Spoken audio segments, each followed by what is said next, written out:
WCPO in Cincinnati. A brutal beating caught on camera.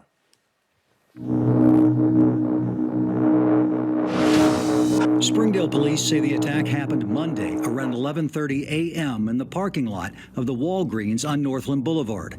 The Walgreens surveillance video shows the incident lasted almost a minute. Police say the victim is hospitalized. The victim suffered some pretty severe injuries. He had a broken ribs and a punctured lung and a broken nose, all kinds of cuts and kind of lacerations on his body. Springdale police say the suspects approached the victim first at that gas station across the street. They asked him to buy him a cigar, and he refused. Then he walked over here to the Walgreens. When he came outside of the Walgreens, his attackers were waiting for him. Springdale police say there are no witnesses. This is a particularly brutal attack and appears to be random, so we want to get the word out. If you know the identities of the suspects, Springdale police are asking you to call them or Crime Stoppers. Those phone numbers are on WCPO.com. Happened in broad daylight, but there were no witnesses. You know, people are staying home. But is this video enough? Ted Golden, let me start with you. The video shows the whole thing, but will it be enough in this case? Because everyone's staying home. There's no witnesses.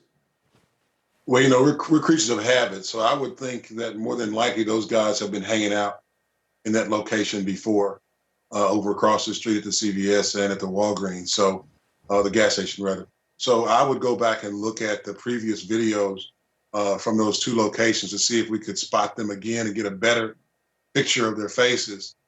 Clearly, there was a verbal altercation between them, and obviously they were walking. So the proximity to where they are is probably within, I'd say, 2 to 4 blocks of where they probably live. So the likelihood of being able to run them down is great. Donald Schweitzer, as we saw in the video, there were a couple cars going by, but nobody stopped, nobody helped. There's just not a lot of people out right now. That's a problem. Yeah, Benny, like Ted said, though, these guys are probably local criminals. These aren't high-level criminals that are, you know, robbing banks or anything like that. I mean, these are some street thugs. So what the police did was exactly right. They went on the air and they broadcasted, and they're asking for help. Usually in these type of cases, there's people in the local neighborhood that will come forward. I think that Ted was also right that the police probably already went into the 2 stores and looked at the video, not only of the day in question, but prior days, because these guys have probably been in and out of those stores. Just because there's nobody there witnessing it at the time doesn't mean that they're not going to capture these guys. I would bet money that they do. Next story from KGTV in San Diego. A masked man attacks a jogger.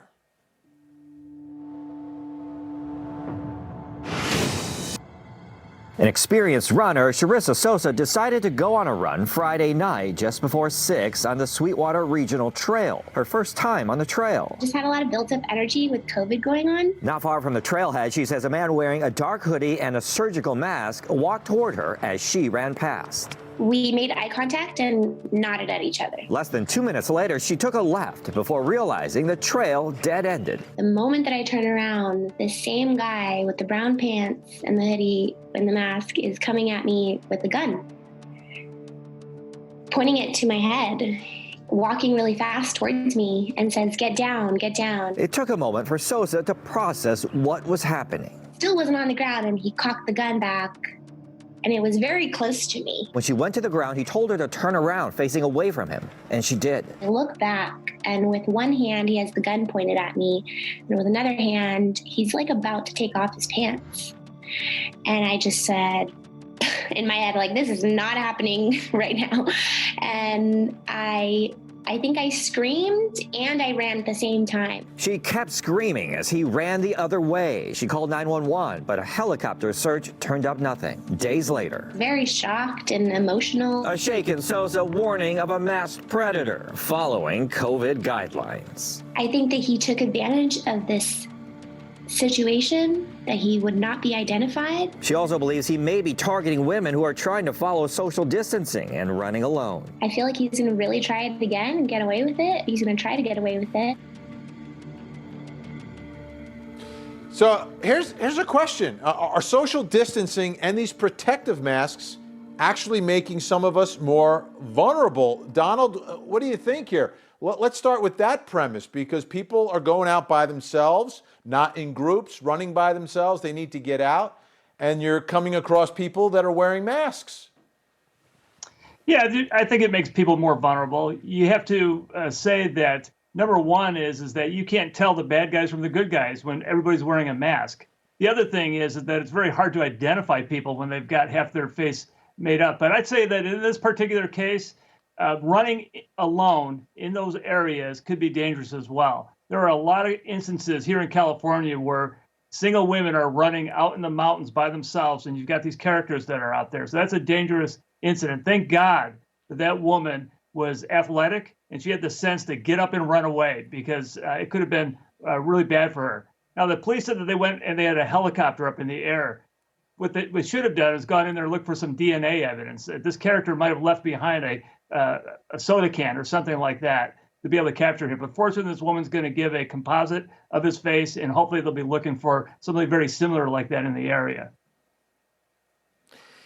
Ted Golden, you know, she had a gun pointed at her, but she knew what this man wanted to do. She screamed, she ran. Obviously, she can run faster than most of us, but that's still so dangerous, but she got away. Yeah, the blessing was she was able to thwart this guy's intentions. Most of the time, these are targets of opportunity. These guys are waiting for somebody to come along they can take advantage of. And that's why it's two things that you must do when you decide to run on a trail.